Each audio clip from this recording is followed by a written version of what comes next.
大家好，我现在呢在一个农场上啊，我前面是几只山羊在抢东西吃，后面呢那边是很多牛，后面是马还有绵羊。本来呢这2天出来呢不想做什么太多的复杂的节目啊，只想做一些水的节目，但是呢，今天刚刚下午啊，谷爱凌夺冠了，在这里恭喜谷爱凌获得本届冬奥会她个人的第1枚金牌，相信后面还会有更多的金牌入账。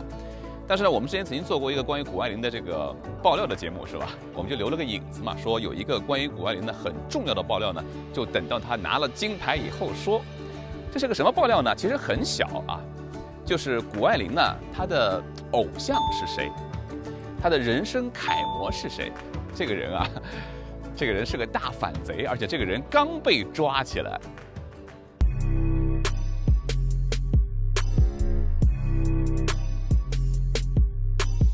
首先呢，我们要爆这个料啊，并不是什么泄密啊，也不是什么机密材料，它是属于公开资料。只是呢，到目前为止，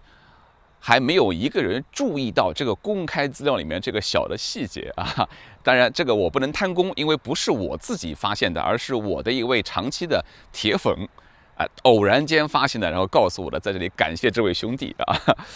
啊。怎么说呢？小红书上呢有一个关于谷爱凌的视频啊，我在这里呢简单放一下，1分多钟，大家耐心找一下，看看有没有人能找到。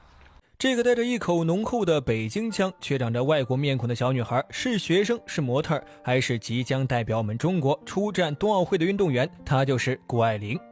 她的人生有多传奇呢？今天就让我们一起来看一下这位洋面孔中国心的天才少女谷爱凌吧。喜欢的朋友们请点赞支持一下哦。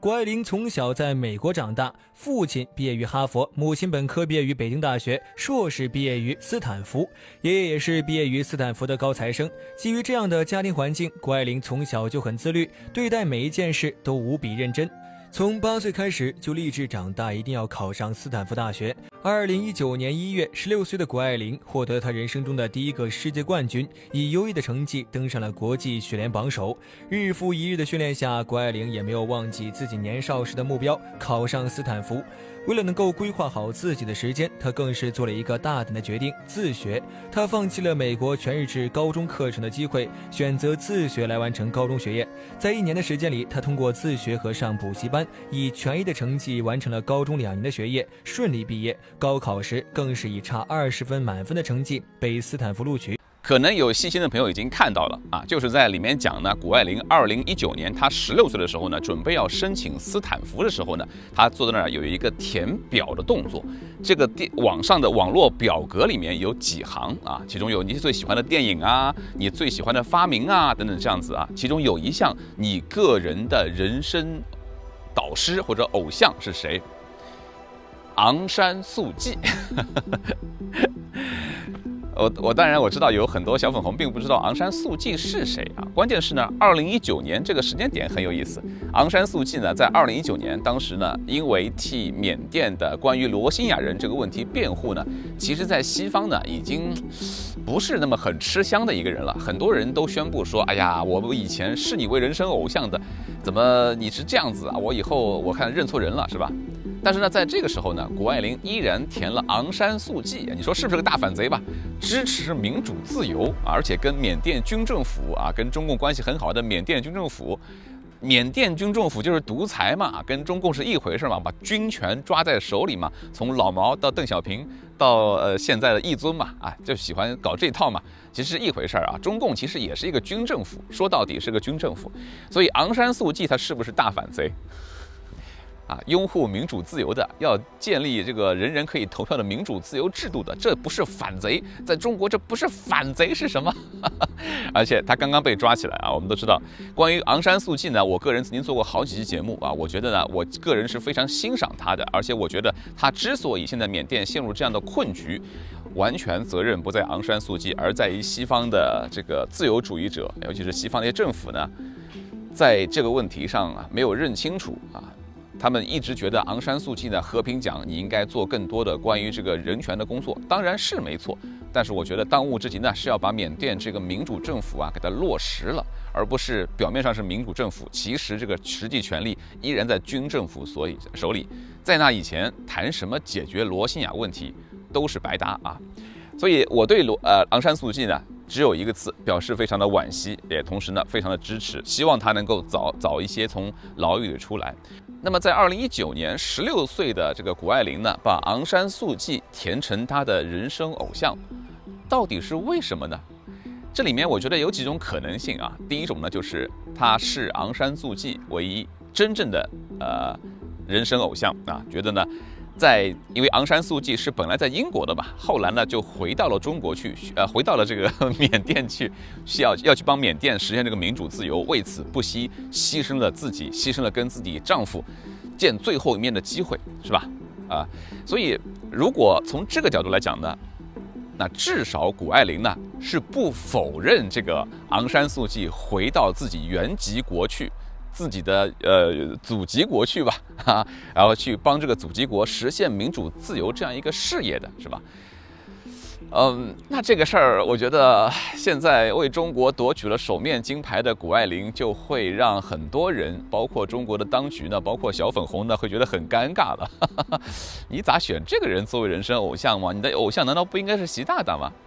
当然呢，还有其他可能性啊。谷爱凌为什么要写昂山素季啊？有一种呢，就比如说呢，他并不是欣赏的，并不是昂山素季的这个民主自由的追求，他欣赏是昂山素季那个锲而不舍的精神，是吧？这个知难而上的精神，或者大无畏的精神，自我牺牲的精神，是吧？他在乎是这个，他并不是在乎他的这个民主自由的追求啊，有可能吧？但是我觉得可能性比较低。另外还有一种可能性啊，我们不得不面对这种可能性，就是虽然谷爱凌呢还是只是一个，她是03年的，所以到现在呢18岁的孩子嘛，一个18岁的孩子呢，应该是充满了这种理想主义的情怀的，他应该不会有太多的算计。但是我们谁也不知道那个时候他填这个昂山素季的时候呢，是不是有着某种的功利主义的色彩。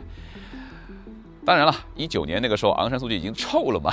你这个时候呢填他作为功利主义色彩呢，我觉得有我们设想一种啊，设想一下，就是呢他觉得呢在申请斯坦福的时候，他要看你的人生偶像是谁，你填昂山素季呢，他会觉得你是追求民主自由的，你是认同这种价值观的，而且你特别作为一个族裔，要为自己的族裔甚至自己的原籍国呢，要去实现这样一个理想奋斗的所以呢会给你在斯坦福的时候加分。但是也有可能呢，他填的时候他并不一定知道昂山素季到底是怎么回事尤其在2019年那个时候，名声已经臭了，但是他并不知道他名声已经臭了，他可能只是听很多人讲昂山素季非常的好，非常有助于你申请这个斯坦福，所以他就填了。所以我们这一切呢，都是基于一个功利主义的猜想说他为了这个上斯坦福，为了显示自己的志向远大，而且呢这个无私也具有奉献精神，所以填了这样一个角色。我个人不倾向于这种方式，不倾向于这种思路我觉得呢，再怎么样，一个18岁的主要在美国长大的女孩，我实在是不想把谷爱凌往这个方向想。当然了，在加州长大的女孩，她的生活环境我们谁也不知道她说英语的生活环境，她的朋友的环境，我们谁也不知道。按照或者说他或许没有这样的一个功利主义色彩，但是按照我们对他母亲这个谷燕的理解呢，应该是有这种很强的功利主义色彩的。那是不是因为这个原因，所以他填了昂山素季呢？我们就不得而知了。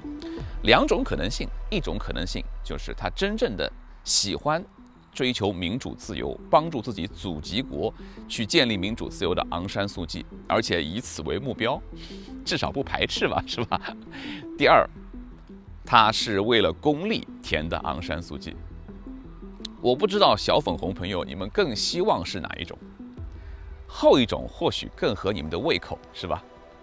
好吧，那我们再来说件事我们之前讨论了谷爱凌的国籍嘛，很多朋友也就想，哎呀，你管他那个国籍呢，无所谓，给中国拿了金牌，金牌归中国的就行了。他是哪个国籍，他明天是不是中国人，关我什么事儿是吧？我当然也很理解了，都没有这么思考问题。虽然这么思考问题很贱就是非常的低等，非常的低等。但是呢，我们再提一件事儿，谷爱凌的事儿就是呢，她前2天好像在 Instagram 上有人问她，有人跟她说你在这儿 Instagram 上贴的东西，中国的人都看不见，你贴什么贴呀？然后谷爱凌就回了一句，在中国可以很方便的从苹果商店下载一个 VPN， 任何人都可以访问外网啊。我更倾向于呢，觉得小姑娘太天真了啊！我不倾向于小姑娘是在宣传，是在做外宣，我倾向于她是太天真了，她轻信了有些看法。她的手机或许能够访问外网，她自己都不知道是怎么访问外网的啊！但是至少她这句话，她作为一个中国国籍的呢，她违反了2021年的11月14号，就是呢大概2个多月以前呢。中国政府呢刚刚颁布了一个条例啊，好像是互联网管理什么条例的，明确规定，任何个人或者组织都不得提供翻墙的工具，明确规定这是违法行为。所以呢，谷爱凌呢当然我们也知道啊，在中国呢翻墙呢，如果被抓到呢是要逮起来的，至少要到派出所里面去喝茶的。所以谷爱凌呢，要么自己是触犯了中国的法律，要么呢他在指控苹果商店触犯了中国的法律，到底是哪一条呢？